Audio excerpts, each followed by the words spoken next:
Hello guys, welcome to our YouTube channel. ഇനി വിയറ്റ്നാമിലേക്ക് പോകാനുള്ള ഈ വിസ നിങ്ങൾക്ക് തന്നെ അപ്ലൈ ചെയ്യാം, ഏതൊരു ട്രാവൽ ഏജൻസിയെയും ആശ്രയിക്കാതെ തന്നെ. അതെങ്ങനെയെന്ന് കണ്ടാലോ? നിങ്ങൾക്കറിയാലോ, വിയറ്റ്നാം ഇപ്പോൾ ടൂറിസ്റ്റുകളുടെ ഒരു പ്രധാന ഡെസ്റ്റിനേഷനായി മാറിക്കൊണ്ടിരിക്കുന്നത്. പ്രത്യേകിച്ച് ഇന്ത്യക്കാർക്ക് വളരെ മെമ്മറബിൾ ആയിട്ടുള്ള ഒരുപാട് ഓർമ്മകളാണ് വിയറ്റ്നാം കാഴ്ചവെക്കുന്നത്.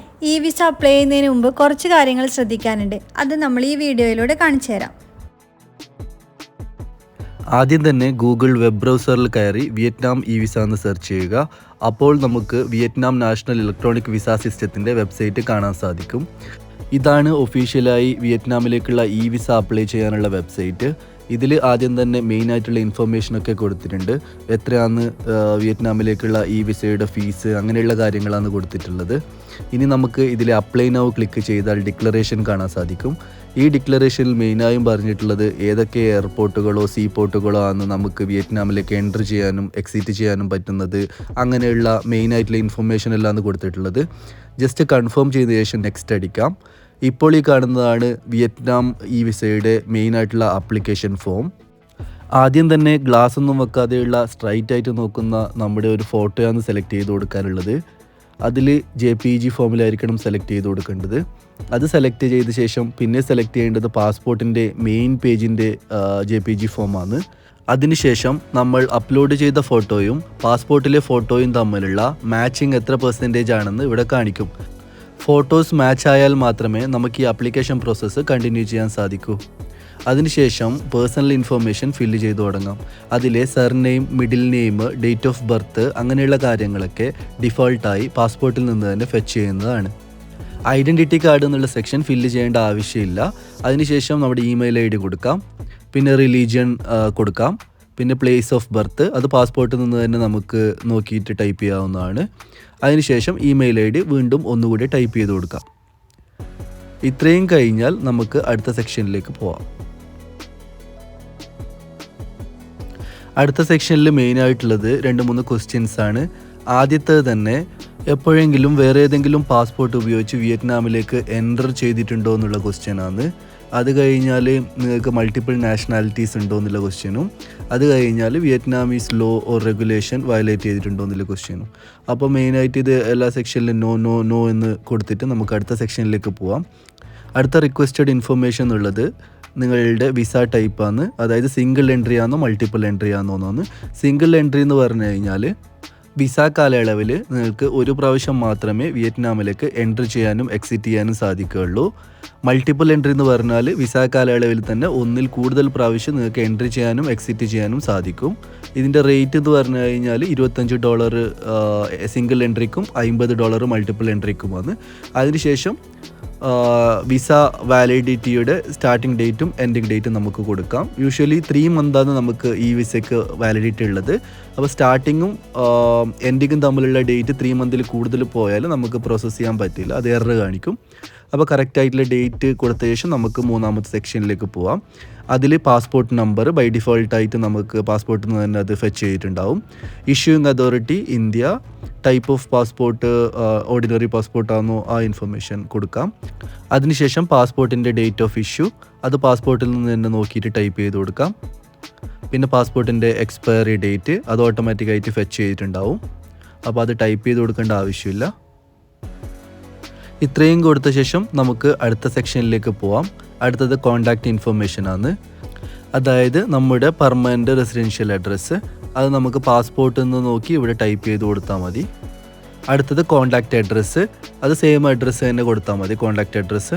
അത് കഴിഞ്ഞാലുള്ള ടെലിഫോൺ നമ്പർ, അപ്പോൾ നിങ്ങളുടെ ടെലിഫോൺ നമ്പർ ഇവിടെ ടൈപ്പ് ചെയ്ത് കൊടുക്കാം. അടുത്തതായി ഫില്ല് ചെയ്യേണ്ടത് എമർജൻസി കോൺടാക്റ്റ് ഇൻഫർമേഷൻ ആണ്. നിങ്ങളുടെ അടുത്തുള്ള ഒരാളുടെ പേരും അവരുടെ കോൺടാക്റ്റ് അഡ്രസ്സും ടെലിഫോൺ നമ്പറും അവരുമായിട്ടുള്ള റിലേഷൻഷിപ്പും ഇവിടെ ടൈപ്പ് ചെയ്ത് കൊടുക്കാം.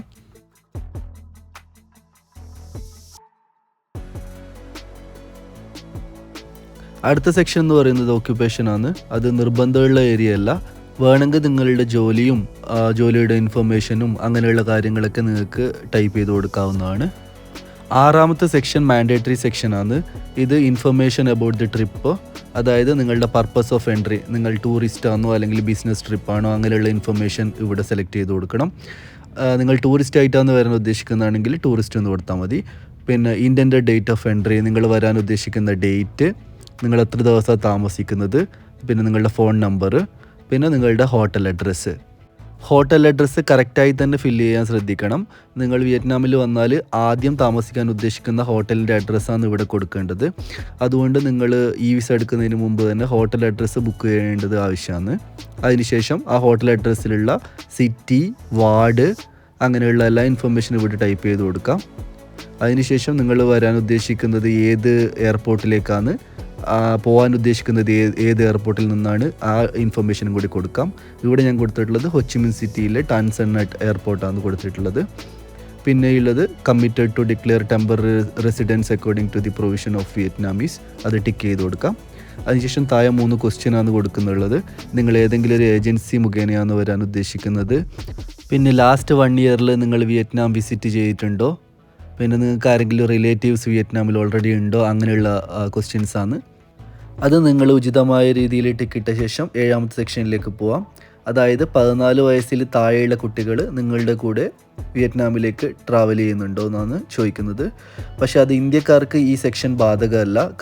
കാരണം എന്തെന്ന് വെച്ചാൽ ചില രാജ്യങ്ങളിൽ 14 വയസ്സിൽ താഴെയുള്ള കുട്ടികൾക്ക് സെപ്പറേറ്റ് ആയിട്ട് പാസ്പോർട്ട് എടുക്കേണ്ട ആവശ്യമില്ല.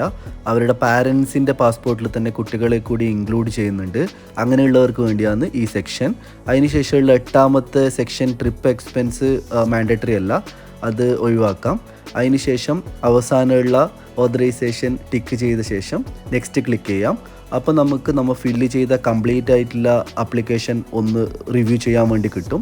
എല്ലാം ഒന്ന് കറക്റ്റ് അല്ലേ എന്ന് പരിശോധിച്ച ശേഷം താഴെയുള്ള സെക്യൂരിറ്റി കോഡ് കൺഫേം ചെയ്ത് ടൈപ്പ് ചെയ്ത് കൊടുക്കാം. അതിനുശേഷം നെക്സ്റ്റ് ക്ലിക്ക് ചെയ്യാം. അപ്പോൾ നമുക്കൊരു നോട്ടീസ് കാണും, ഡിക്ലറേഷൻ ഓഫ് കണ്ടൻറ് ആണത്. അതിൽ നമ്മുടെ ഇലക്ട്രോണിക് ഡോക്യുമെൻറ്റേഷൻ ഐഡിയും കാര്യങ്ങളും എല്ലാം കാണാൻ പറ്റും. അത് കൺഫേം ചെയ്ത് കഴിഞ്ഞാൽ നമുക്ക് നെക്സ്റ്റ് പേയ്മെൻറ്റ് ഇൻഫർമേഷനിലേക്ക് പോകാൻ പറ്റും.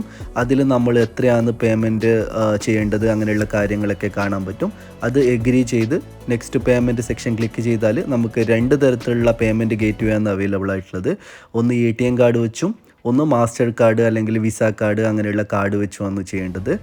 ഒരാൾക്കുള്ള ഈ വിസയ്ക്ക് $25 പേയ്മെൻറ്റ് അടക്കേണ്ടത്. അതായത് വിയറ്റ്നാം എമൗണ്ട് 6,52,175 VND കാണിക്കുന്നത്. നമ്മുടെ നാട്ടിൽ ഏകദേശം 2,200 രൂപയാണ് വരുന്നത്. പേയ്മെൻറ്റ് ചെയ്താൽ വിസ ആപ്ലിക്കേഷൻ കംപ്ലീറ്റ് ആയി. നമുക്ക് വേണമെങ്കിൽ വിസ ആപ്ലിക്കേഷൻ്റെ സ്റ്റാറ്റസ് സെർച്ച് ചെയ്യാൻ പറ്റുന്നതാണ്. അതിനുവേണ്ടി ഇതേ വിയറ്റ്നാം ഈ വിസയുടെ ആപ്ലിക്കേഷനിൽ കയറി ഈ വിസ സെർച്ച് എന്ന് കൊടുത്തു കഴിഞ്ഞാൽ നമുക്ക് ഇവിടെ ഈ വിസ ആപ്ലിക്കേഷൻ നമ്പറും ഇമെയിൽ ഐഡിയും ഡേറ്റ് ഓഫ് ബർത്തും കൊടുത്തു കഴിഞ്ഞാൽ സെക്യൂരിറ്റി കോഡും കൂടി എൻ്റർ ചെയ്യണം. സെർച്ച് ചെയ്താൽ നമുക്ക് നമ്മുടെ ഈ വിസയുടെ സ്റ്റേറ്റസ് ചെക്ക് ചെയ്യാവുന്നതാണ്. യൂഷ്വലി 3 to 4 വർക്കിംഗ് ഡേയ്സ് ആണ് ഈ വിസ അപ്രൂവ് ആവാൻ വേണ്ടി എടുക്കുന്നത്. ഇത് അപ്രൂവ് ആയാൽ ഈ കാണുന്ന പോലെയാണ് വരുന്നത്. പേരും കാര്യങ്ങളും ഈ വിസ ഡൗൺലോഡ് ചെയ്യാനുള്ള ഒരു ഓപ്ഷനും കാണും. അത് ഡൗൺലോഡ് ചെയ്താൽ നമുക്ക് ഇതുപോലുള്ള ഈ വിസ പ്രിൻ്റ് ചെയ്ത് എടുക്കാവുന്നതാണ്.